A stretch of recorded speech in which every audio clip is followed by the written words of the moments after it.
What's up, guys? Continuing with my porn addiction story.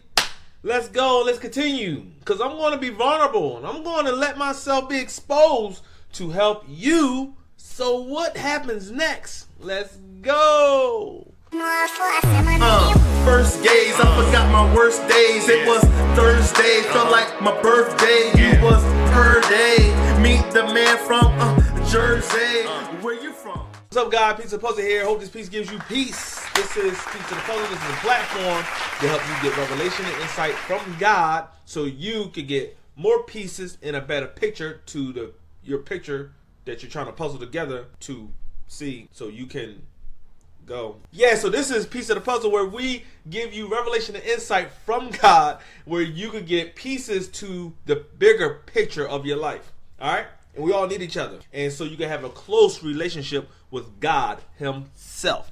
I am now continuing my story of me and my old addiction of pornography.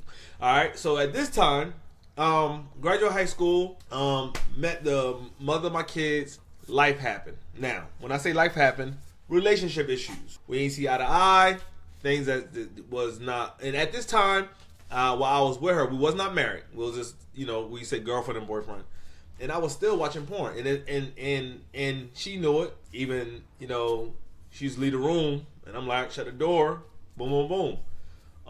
What was the embarrassing part about that is there was times where maybe I forgot it was on, and maybe my son walked in and saw it. Not saw me doing anything, but saw it. When you get used to doing something, what happens? You get less sensitive of you keeping it on and all whatever case may, which is something that was like, oh, what happened? Now, I didn't know if he saw it or not. I didn't see him, I assumed, because the door was open, it was on, and I didn't know if he was in or out of the room, so I took it as he saw it. So that happened. Me and her didn't work out this moment. This is before I rededicated my life back to Christ. We went our separate ways. And at this juncture, I met her. She had one son, and she had a son by me. So at this juncture, all that good stuff, whatever. So we went our separate ways, whatever. I was living at my brother's house, and, sorry, bro, but it is what it is. Man, we everybody watch. Porn was at his house, too. So DVDs was at. This is when Dave Chappelle was out and big, maybe. Or, like, after. I'm not really sure. All right, so basically, I got a job at Atlantic City, working third shift as a security guard at Bally in Atlantic City. And guess what was over there at nighttime? Prostitution. Me having this addiction, plus me being exposed to even more outrageous behaviors, people spending money, women dressed a certain way, walking around. Even at this time in my life, I might have went to a strip club twice, maybe 3. But my world was so wrapped in this porn that even while I was dealing with women, I still could not let that go. Okay, so now I'm living with my brother. Something happened between me and my baby mom. Lost my control, where kicked down her door because I was upset about something. And she was seeing somebody else at that time. And that's when I got upset, grabbed my son, ran out the apartment. Cops pulled up. Whoop, whoop. And guess what? Got locked up, won't let me out. Now you say, what does God do with anything? Self-control. Because porn, I will prove it to you if you keep following me, that porn will put you in a position where you have little control over yourself. We'll get to that. Keep following me. So, that happened. And this is where my life changed, son. Why? Because I got locked up. I felt like an animal. And when I was in a holding cell, looking at the little windows, it's like this wide, this long, maybe longer than that. And your freedom is on the other side of this window. And I literally felt like an animal. Cavity search. Turn around, sir. Strip. Squat. Spread. I felt violated, yo. I felt like, man, this is crazy. You know what I mean? So that happened. And then I prayed. At this juncture, I was tired. So I said, God, if you get me out of here. Because my bail, to get bail, was $10,000 or 10%. When I ain't had 10,000. And I didn't read my letter right. I was sitting there ignorantly. So me and this one dude was talking in the cell, the same third, whatever. And a guy was like, you look at your papers? I said, nah. We was just talking. Let me see him. He saw the papers. He said, oh, yeah. I said, I need 10,000. He said, yeah, or 10%. I said, right? He said, all you need is $1,000. You get out of here. If it's 1,000 or 10%, why don't you just put 1,000? Why would somebody put up 10,000? And all they could. He said, man, that's what it is. So I was like, all right, cool. So So I'm like, all right, gotta make some phone calls. There was, in a holding cell, there was a telephone booth. Went to the telephone, was calling everybody. No one set to collect calls. Nobody set to collect calls. Man, even my mom's house didn't accept collect calls. So I put the phone down, and I knew I was in here till Friday, because this was a Friday night where I got locked. So me being in a holding cell, I didn't get processed yet. Processed when you get locked up, you get processed. So you go in, they take all your belongings. I had a watch, I had a chain, I had money, just had throw whatever. You go get strip searched. They search, you know what I mean? All your clothes is off. Lift, cuff, spread your butt cheek, squat. Then you go get your cot, your clothes, and stuff like that, whatever. So I had an orange jumpsuit. I had to roll up the bed that I was going to sleep on when I get in the holding cell. And that's when they take all your stuff. So I went back to the situation. You still get processed. Where they call your name to get processed. I don't know what that is because I never got processed. What that was like. They ain't call my name. So I'm waiting to get processed. But it's a Friday night. It was always known that if you get locked up on a Friday night, you ain't getting out till Monday until you see the judge. Or what I found out when the dude read my paper, he said, yeah. I said, yeah, I'm gonna get out Friday, Monday because I, to the judge. He said, nah, I don't kind of work out like. He said, man, they put that on there, but you gonna be here until you see the judge. And he said, looking at your paperwork, that's like 3 months from now. I said, what? No. Nah, son. Lord, help! I started praying. I was like, even this, I shouldn't with this dude, but it don't take much for me to learn a lesson to turn around. So, to a degree, that could go hand in hand with other situations I've been into for years. I didn't learn my. So, I said, Lord, I'm tired. I don't know what I'm doing. I give you my life. Jesus, I can't do this without you. I'm telling you what I prayed. This is why I prayed. I'm messing this up. Take my life because I don't know what to do with it. And whatever you want me to do, I do.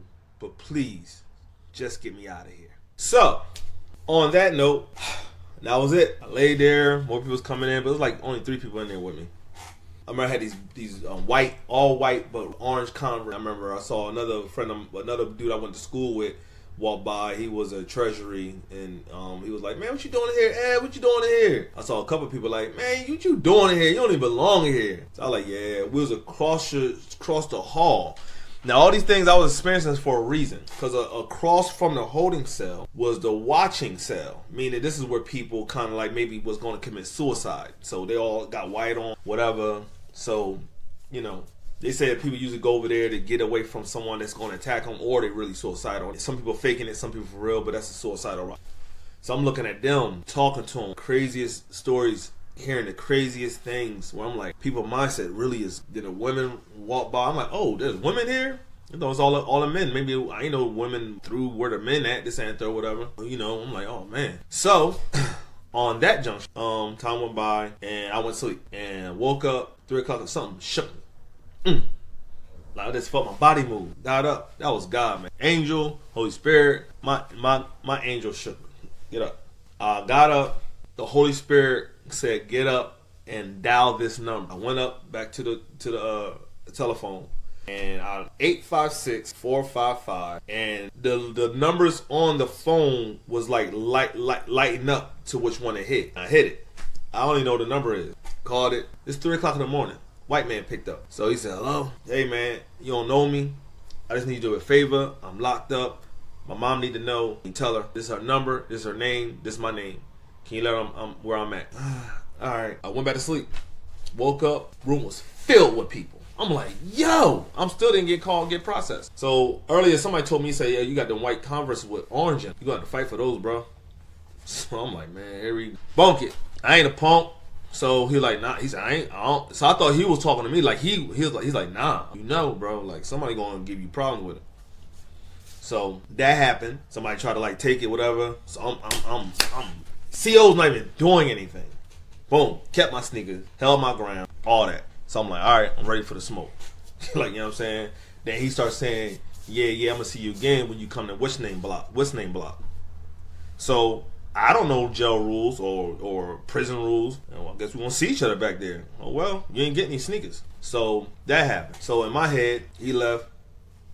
And he said, bro, man, you about to get in some trouble. I'm like, what? Most likely he knows somebody in there, whatever, you're going to get jumped. Oh well, it's gonna be somebody about to die today. You know what I'm saying? Today's a good day to die, I guess. So that happened. And that's when they brought the breakfast out. Brought out breakfast, and the breakfast, man, you can see why them dudes in there gain weight. If you working out, eating that breakfast, yo, that's why they come out big and cocky, yo. They come out whatever, because the food, the starch, calories. If you working out the way you working out, you gonna come out there looking like you know what I'm saying.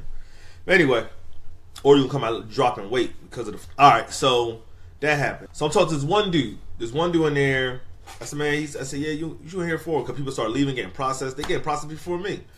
One dude came in there talking about, man, I'm gonna go back home. I said, where you from? He said, I'm from Camden, New Jersey. I said, okay, you trying to go back to Camden? Nah, man, go back home. So what you talking about?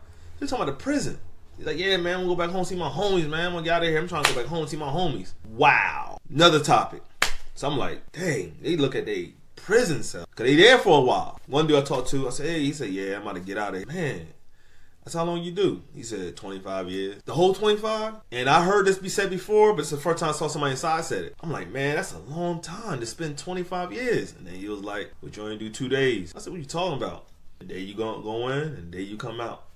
He said, man, when you in there, you can't be thinking about that's just where you at. Then he spoke about the other dude saying that's why he said he lived there. That's our address. And that's when he broke down that, nah, that's their address. They actually have an address, and that's where they get mail. And I'm like, whoa, it's a whole system in there. Years of your life. Now, you saying like, man, you talking about all these people, but I'm talking about also being captive to something for so long. How much time went by? How much did you miss? What did you miss out on? Because you're captive by some type of sin. You're captive by some type of addiction. You're captive. You're imprisoned for so many things that you can't get rid of, or you keep entertaining. And you wonder why you might be missing out on a lot, because you understand you're in prison. That's another piece of the puzzle I'm going to jump on, but I don't want to stop and tell you that. I'm looking at this man being in somewhere for 25 years, thinking how much he missed out on. How much did I miss out on of all that time that I'm addicted to what I was addicted to? Okay? So he got out. All I heard was, Branch! I said, all right, I'm about to get processed. And the first thing I went to Tom, whatever, I said, all right, I'm about to fight this. I said, yeah. CO, I'm Branch. Come on. I'm talking about getting processed. I said, no, you out. I said, what? He said, you out. Somebody love you. That's all he said. I said, who the heck? I ain't paying attention to the phone call. I said, well, my mom, right? So he got out, gave my stuff back. Yeah, my money was gone. My watch was gone. Yep. Them COs, I don't care who, what, when, where. I said, man, what's my money? They're like, what money? What watch? I was like, dad. So, okay, no problem. So then, signed me out, got my mom. Man, that was the most happiest moment to get out of there. I was like, Mom, I'm like, man, where you get the money from? She told me, well, here. Even the day she said she don't remember her saying this, but I remember her saying like, I don't know where I got $1,000 from. I had this much and this much. When I got down to the bail bondsman, I had $1,000. I don't know where it's from. All I do and all I know is the prayer I prayed. And when I got out, I was like, here we go. And ever since then, I remember what I said. If you get me out, my life is yours. Ever since then, my number one key, my number one thing is I will always do what God will tell me to do. And regardless, I do what he tell me to do. Keep my word, because he keep his. God's going to keep his word. That's for sure. All right? So put your trust in him, not in that addiction. But we're going to continue on the next part next time. Piece of the puzzle here. Hope this piece gives you peace. Peace. First gaze, I forgot my worst days. It was Thursday, felt like my birthday. You was her day. Meet the man from Jersey. Where you from?